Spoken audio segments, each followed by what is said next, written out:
Long known that the caves of southern France and northern Spain, they have great cave art.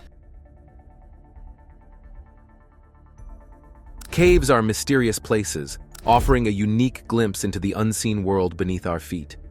They hold secrets from ancient times, like the captivating cave art made by early humans in Europe, which could unlock the spiritual beliefs of our ancestors. Inside, caves house entire ecosystems and underground rivers, making every visit an encounter with the unknown. What if the depths of Son Doong, the world's largest cave, hold answers to civilizations long forgotten? Let's explore the mysteries that lie within and uncover what these hidden depths might reveal about our past. Exposing the mysteries of ancient cave dwellers. One of the most incredible caves today is the Son Doong Cave in Vietnam's Phong Nha Ke Bang National Park. It's the world's largest cave, and its size is unbelievable until you see it. Named Mountain River Cave. Because of the river inside, it wasn't fully recognized until a farmer, Ho Khan, found it in 1991 during a storm. In 2009, British explorers Howard and Deb Limbert mapped its massive size. Son Doong stretches over 5.5 miles long, with ceilings up to 650 feet high and some parts nearly 500 feet wide. It's so big that a New York City block, including 40-story buildings, could fit inside. The main passage alone is over 3.1 miles long, making Son Doong one of the largest caves ever discovered. The cave is around 2 to 5 million years old, formed by river water eroding limestone under the Anite Mountains. Over time, parts of the tunnel roof collapsed, creating skylights that let sunlight in, allowing a jungle to grow inside. This change led to many life forms, making parts of the cave look like an underground forest. Son Doong also has some of the tallest stalagmites in the world, reaching up to 230 feet, taller than the Statue of Liberty. These formations, along with the hanging stalactites, formed over millions of years from mineral-rich water dripping and building up slowly. A flowing river runs through Son Doong, shaping its landscape and forming clear pools and lakes. During the rainy season, this river can flood parts of the cave, making them inaccessible. The water carves the rock and supports a unique ecosystem, creating a calm yet powerful atmosphere inside the cave. In some places, entire ecosystems flourish, called Gardens of Eden, because of the large skylights from roof collapses. These openings let sunlight reach deep into the cave, allowing plants like small trees, ferns, and mosses to grow. This greenery against the limestone makes the cave look like a lost world below the Earth's surface. Another fascinating feature is the cave pearls found on the floor. These form when layers of calcium carbonate build up around grains of sand over centuries. Some pearls are as large as baseballs, created in pools where water movement keeps them constantly moving, coating them evenly. These pearls show the cave's unique conditions and add to its list of wonders. The stalagmite called Hand of Dog in Son Doong Cave looks just like a dog's paw. This unique shape has won the hearts of many adventurers, making it a famous spot in the cave. It stands out in the vast space and often appears in photos that capture the cave's impressive and detailed interior. The playful shape of this stalagmite sparks the imagination, adding a fun twist to the awe-inspiring cave. Around this stalagmite, the cave walls are rich with history. They are decorated with ancient fossils that tell stories of a time long ago when this area was under a vast ocean. These fossils, including shell imprints and skeletal pieces, are silent reminders of the marine life that once lived here. Visiting Son Doong Cave feels like traveling through both space and time. Next, we venture into the wild and mysterious Son Doong Cave, a path beyond the surface. Getting to Son Doong Cave is quite a challenge. You have to trek through thick jungle and rough terrain, which tests even the most experienced explorers. The journey is full of surprises and moments of awe, perfectly captured by the saying, "I kind of like to be surprised, you know, holy cow." Inside the cave, the adventure gets even tougher. You might need to swim or climb with ropes through large underground chambers. The cave's size and complexity make it hard to explore and map, attracting only the most determined adventurers. The ecological and historical importance of Son Doong Cave has caught the attention of many. To keep its beauty and ecosystem safe, the Vietnamese government and various environmental groups have set strict rules for tourism and exploration. They limit the number of guided tours each year to protect the cave's delicate environment, preserving its natural splendor for future generations to enjoy. The Cham civilization, which thrived from the 2nd to the 17th century in central and southern Vietnam, adds a cultural richness to the region. Known for their seafaring skills and architectural innovations, the Cham people left behind many impressive structures, including temples and towers that were central to their religious and cultural life. These buildings are made of unique red bricks and feature detailed carvings of Hindu gods and mythical creatures, showing the Cham's artistic talent and deep spirituality. Their bricklaying technique, which didn't use mortar yet produced smooth joints, is still admired by modern architects and historians. Key Cham sites like the Mai Sun Sanctuary and Po Nagar Towers are crucial for understanding the Cham people's architectural and cultural heritage. Mai Sun, rediscovered by French archaeologists in the late 19th century, was once a busy religious center and burial site for Cham royalty. With over 70 temples and towers, it showcases the peak of Cham architectural skill. Po Nagar Towers in Nha Trang, still used for worship, were built to honor Yan Po Nagar, the goddess believed to have created the earth, eaglewood, and rice, highlighting the deep spiritual and cultural layers of the Cham civilization. In Binh province, there's a beautiful statue of a goddess sitting gracefully on a lotus throne. This statue is a great example of the architectural skill from the later Cham era. The temples here are decorated with detailed carvings and a mix of sandstone and traditional brick. Built between the 11th and 13th centuries, these buildings show a high level of artistic and constructional talent. On the rocky northeast coast of Northern Ireland, something fascinating is happening at the Giant's Causeway. It's said that Finn McCool, a legendary giant, is sleeping there for the winter. People in the area claim they can hear deep, echoing snores coming from the rocks, suggesting that the giant is indeed resting inside. These legends have always talked about giants shaping this landscape, and today, these stories are still captivating. The Giant's Causeway is an amazing sight. There are over 40,000 basalt columns, mostly hexagonal, but some have 4, 5, 7, or even 8 sides. They fit together like a giant puzzle, created by a volcanic eruption around 50 to 60 million years ago. This impressive natural structure attracts not only tourists and geologists, but also those who love the mix of nature and legend. Local stories add to the wonder of this place. They tell of Finn McCool, a giant known for his strength and cleverness, who lived here. According to legend, Finn was challenged by a Scottish giant named Benandonner, so he built the causeway across the sea to confront him. But here's the funny part. When Finn saw how huge Benandonner was, he got scared and ran back. His wife, Una, then disguised Finn as a baby.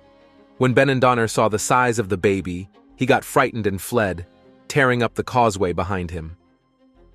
This story of wit and humor is a big part of Irish folklore. Now, let's explore the Giant's Causeway, where legends and nature meet, bridging myths and reality. Interestingly, the causeway has similarities to Norse mythology.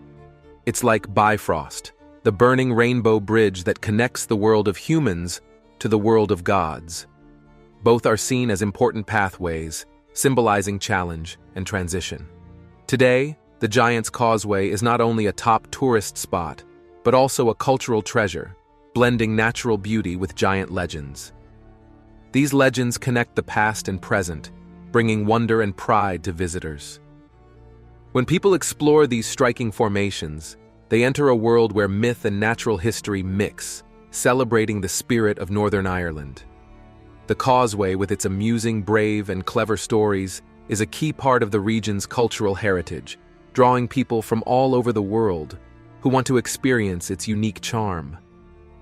Yet, the stories and natural beauty of the Giant's Causeway are just the beginning. As visitors immerse themselves in this legendary landscape, they uncover layers of history and myth feeling a deep connection to the place and its past.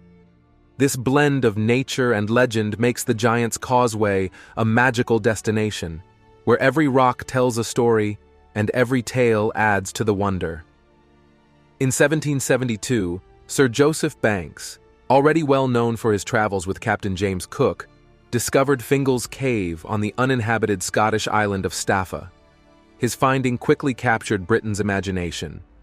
Banks shared his detailed accounts of the cave's natural structure through letters and journals, which spread rapidly across the country. These descriptions enchanted both intellectuals and the general public.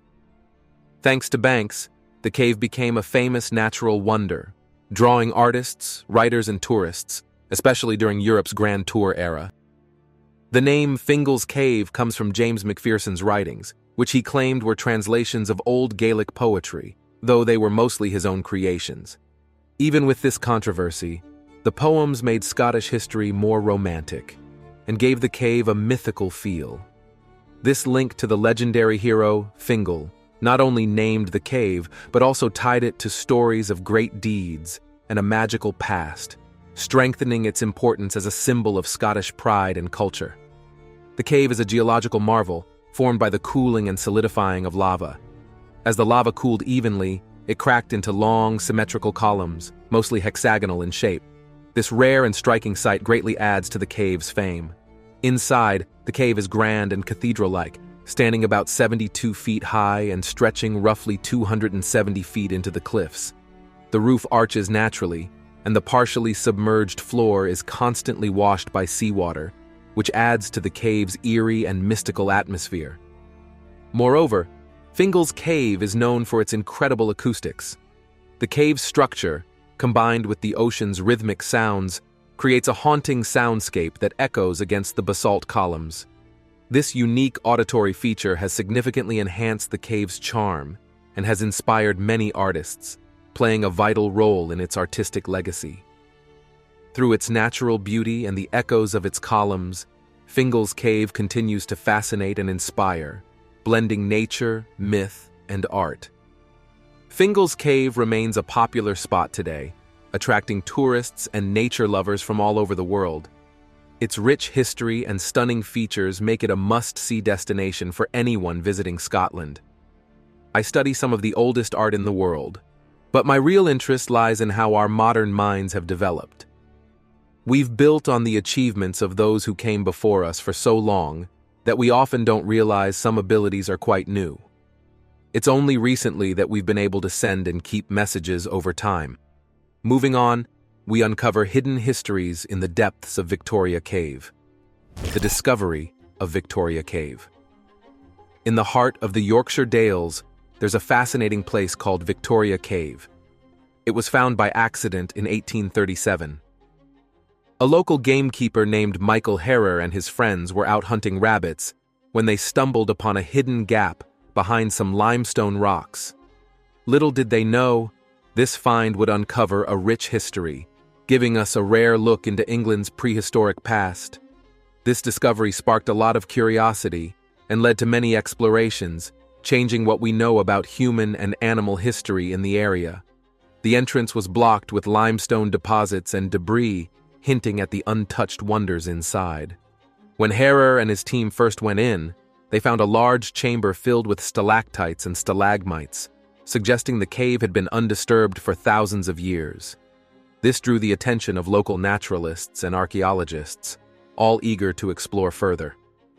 By the 1840s, Victoria Cave had become a hotspot for archaeologists and paleontologists. The Yorkshire Philosophical Society saw its potential and organized the first detailed excavation in 1844.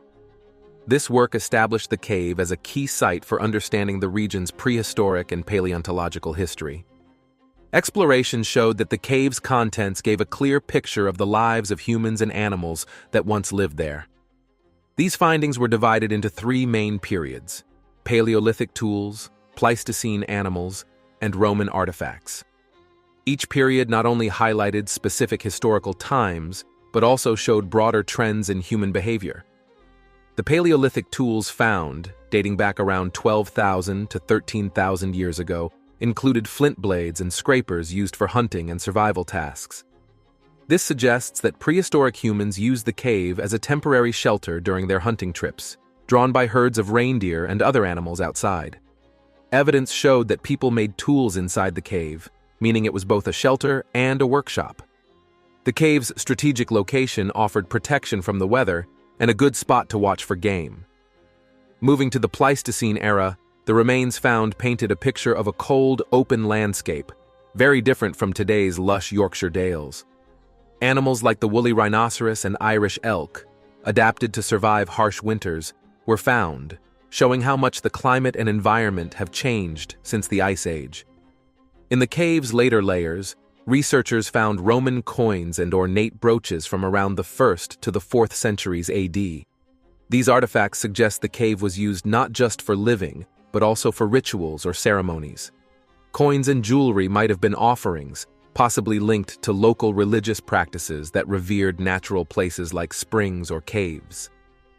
This ongoing use of the cave, from a prehistoric shelter to a Roman ceremonial site, reflects patterns seen across Europe, where natural features were consistently revered across different cultures and times. Comparing Victoria Cave to other sites, like Causeway Cave in France, shows interesting patterns in human behavior. While both have prehistoric art and artifacts, Victoria Cave was mainly used for practical purposes, like shelter and tool-making, unlike Causeway Cave, famous for its cave paintings. But this isn't the end of the story. The exploration of Victoria Cave not only uncovered a rich past, but also significantly influenced archaeology. The careful excavation and recording methods used in the 19th century focused on stratigraphy, the study of rock layers, which helped establish a clear timeline of human and animal activity. These methods led to more detailed interpretations of archaeological sites, setting new standards in the field. In 1812, Johann Ludwig Burckhardt set out on an important journey. He pretended to be on a religious pilgrimage to honor the prophet Aaron on Mount Hor. This disguise was necessary for him to explore and map the ancient city of Petra, a place he had heard about from local traders and old writings. His travels took him from Syria across the tough terrains of the Arabian Peninsula, facing regional conflicts and the relentless desert environment. His fake identity as an Islamic scholar helped keep him safe and unnoticed. Finally, we journey to Petra, a city carved from stone and steeped in history. Petra's architectural marvels. When Burckhardt reached Petra, he was amazed by the sight of the Sick, a long, narrow gorge with towering cliffs. This dramatic path led him to Petra's most famous structure, Al-Khazne, or the Treasury. Carved directly into the rose-colored sandstone cliffs, the treasury showcased a mix of ancient Nabatean, Greek, and Roman architectural styles. The entrance through the Sick is more than just a way into the city. It's an architectural wonder that guides visitors towards Petra's core, ending at the impressive treasury. Along the Sick, Burckhardt noticed ancient water channels, proof of the Nabateans' advanced skills in conserving scarce desert water. The gorge's narrowness served as a natural defense, similar to Greece's historic Thermopylae Pass, protecting against intruders. But this wasn't the most amazing part.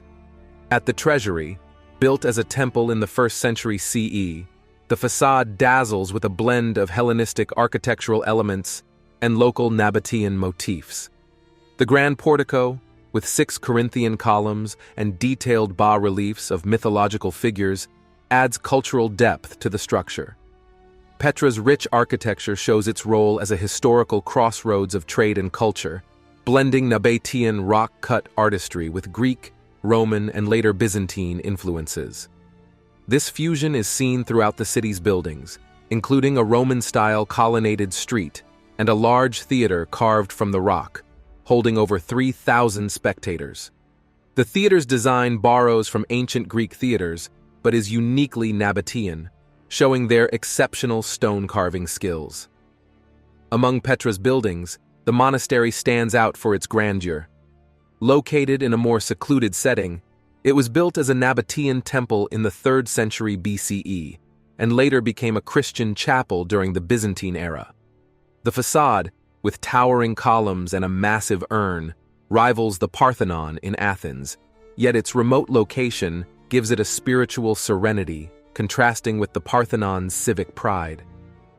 The depiction of Petra in popular culture, especially in the film Indiana Jones and the Last Crusade, has made the site a global tourist magnet. The movie showed the treasury as the fictional resting place of the Holy Grail, greatly boosting visitor interest and emphasizing themes of exploration and discovery in Petra. This portrayal aligns with how media influences perceptions and economic realities of archaeological sites. Petra's lasting appeal lies not just in its stunning architecture, but also in the fascinating mix of history, culture, and mythology it represents, attracting scholars, historians, and travelers alike, all drawn to its ancient walls and the stories they hold. Could these cave dwellers have been more advanced than we think? Let us know your thoughts. Like and subscribe for more.